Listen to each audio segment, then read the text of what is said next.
वाराणसी के school of management sciences में next gen AI राष्ट्रीय कॉन्फ्रेंस का भव्य शुभारंभ।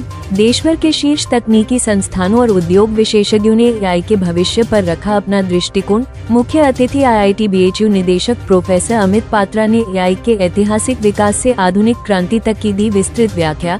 बिग डेटा, जीपीयू पावर और न्यूरल नेटवर्क एआई पुनरुद्धार के 3 बड़े कारण बताए गए। इजप्स पुणे के चेतन पांड्या ने एआई से जुड़े भ्रमों को दूर करते हुए कहा, एआई नौकरियां नहीं छीनता, क्षमता बढ़ाता है। नवीन मिश्रा ने एआई की 5 पीढ़ियों से लेकर 2035 तक संभावित अजी के उदय पर किया महत्वपूर्ण खुलासा। एआई के सामाजिक, नैतिक और औद्योगिक प्रभावों पर विशेषज्ञों द्वारा गहन चर्चा। एसएमएस वाराणसी निदेशक प्रोफेसर पीएन झा ने कहा, एआई अब केवल तकनीक नहीं, वैश्विक परिवर्तन का इंजन है। 2 दिनों में 6 तकनीकी सत्र देश भर के शोधार्थी अपने रिसर्च पेपर और प्रयोग करेंगे प्रस्तुत। उद्घाटन सत्र का संचालन डॉक्टर भावना सिंह ने किया। धन्यवाद प्रस्ताव प्रोफेसर शंभूशरण श्रीवास्तव ने रखा। छात्रों, शोधार्थियों और फैकल्टी की भारी उपस्थिति। जब भी कभी नई टेक्नोलॉजी आती है लोगों को डर तो रहती है, लेकिन जैसा कंप्यूटर आने के बाद अभी हमें सब पता चल रहा है कंप्यूटर कितना डेवलपमेंट में मदद कर रहा है। तो नौकरी का ऑप्शन, हमारा देश की पूरा आईटी इंडस्ट्री अभी कंप्यूटर के ऊपर ही बची हुई है ना, तो इसी हमें भी उम्मीद है। हम हमारे बच्चे लोग बहुत स्मार्ट है, वो लोग एआई भी सीख जाएंगे, एआई को इस्तेमाल करके फिर उसी टाइप का हमें देश में हम विश्व को दिशा दिखा सकते हैं एआई के पूरा इस्तेमाल करके। सर, अगर एआई के बारे में एक्सेल जॉन में तो वैसे ही एआई से हम लोग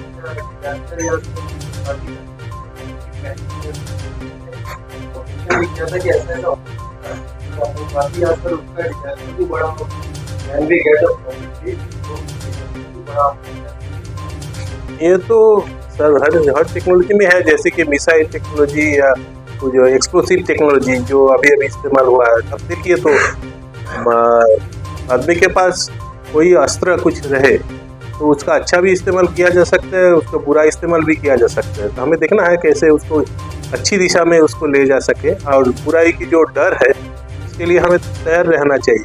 प्रोटेक्शन कानून तो जरूर बन रहा है, साइबर सिक्योरिटी के जो कानून अभी देखना है वो अभी काफ़ी स्ट्रांग है या नहीं, क्योंकि आजकल एआई के माध्यम से गाड़ी भी आगे चलेगा, ऑटोनोमस ड्राइविंग भी हो सकता है। तो वैसा भी हो सकता है, आप दिल्ली जाना चाहता है, गाड़ी आपको गलत दिशा पे ले जा रहा है, तो ये बहुत सावधान होना चाहिए।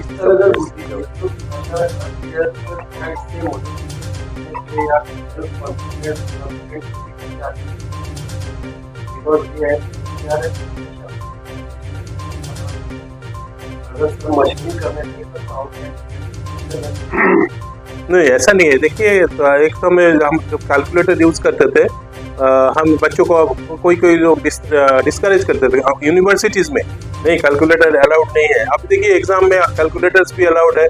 कल देखिए कोई अभी लैपटॉप भी अलाउ कर रहा है। इंटरनेट से जितना मटेरियल चाहे आप डाउनलोड करें, कोई फर्क नहीं पड़ता है। आपके इनोवेशंस का क्वेश्चन वो ऐसा ही रहेगा, जो कोई दिमाग नहीं लगाएगा तो आगे नहीं बढ़ा पाएगा। ये बहुत अच्छी इनिशिएटिव है। हम भी इससे आए हैं, देखना चाहते हैं, सुनना चाहते हैं, सीखना चाहते हैं क्या के मन में क्या क्या प्रश्न है। हम भी रिसर्च कर रहे हैं, तो ये सब मिलकर हम आगे बढ़ाएंगे। एआई इंटरनेशनली न्यूज़ में है।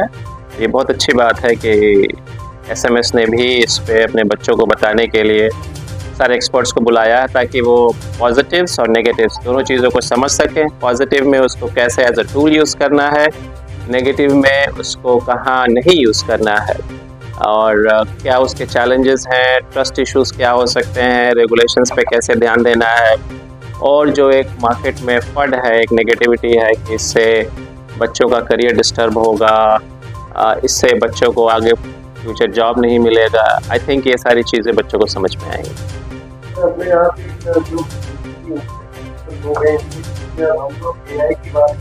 हाँ जी,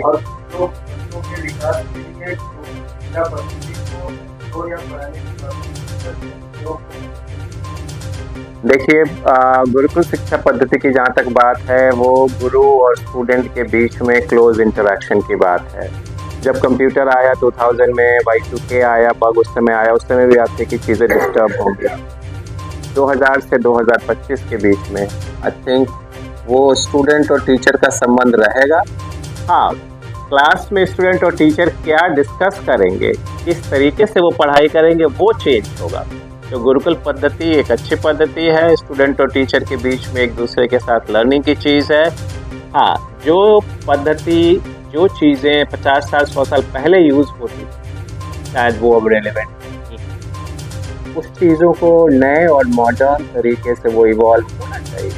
और AI उस मामले में एक ऐसा टूल होगा जिससे टीचर्स भी जिसको सीख रहे हैं, ऐसा नहीं है कि हर कोई जानता है, टीचर्स भी उसको सीख रहे हैं, स्टूडेंट्स भी मिल के सीखेंगे और एक्चुअली दोनों मिल करके इसको अपने जो काम करना है, जो उनका मिशन है, जो गोल है, उसको अचीव करने में उसकी यूज़ करेंगे। मैं प्रोफेसर PN झा, निदेशक school of management sciences Varanasi. आज हमारे लिए बड़ी ही खुशी का दिन है कि हम आर्टिफिशियल इंटेलिजेंस के नेक्स्ट जनरेशन पर चर्चा करने के लिए 2 दिवसीय सम्मेलन करने जा रहे हैं। और सबसे बड़ी खुशी की बात है कि इसका उद्घाटन हमारे IIT BHU के डायरेक्टर साहब प्रोफेसर अमित जी के हाथों आज होना है। और हमारे कॉर्पोरेट से भी 2 स्टॉल वॉर्ड्स आए हुए हैं।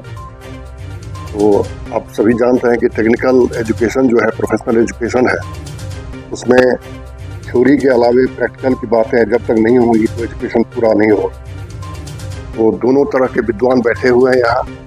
तो आज इनका आशीर्वचन हमें मिलेगा, क्योंकि AI एक नई टेक्नोलॉजी के रूप में आई है। और हम सभी जानते हैं जब कोई टेक्नोलॉजी आती है वो एक नेक्स्ट ब्लेसिंग्स हमारे लिए लाती है। वंडर्स भी है, हॉरर्स, अच्छाई बुराई दोनों, लेकिन दोनों का एक सिम्बायोटिक रिलेशनशिप एडजस्ट हो जाता है अपनी ह्यूमैनिटी में।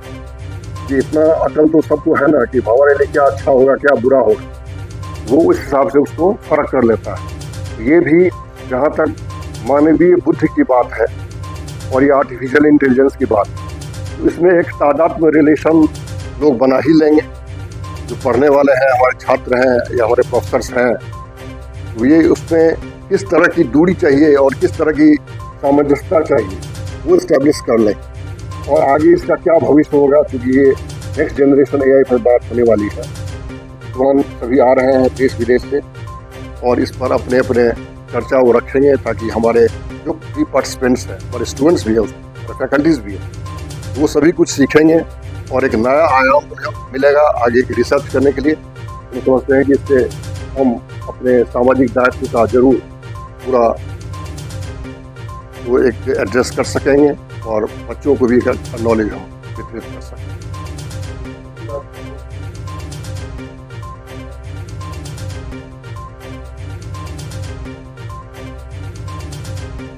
देखिए, निष्कर्ष तो अभी तुरंत क्या होगा, अभी तो ये चलेगा प्रोग्राम और ये प्रोग्राम आगे भी चलता रहेगा। ये कोई अंत नहीं है, ये तो एक रास्ता है, भी चलता चला जाए। अभी कितने डेवलपमेंट जुड़ेंगे, कितने चीज चेंज होंगे। मैंने जैसा कहा है कि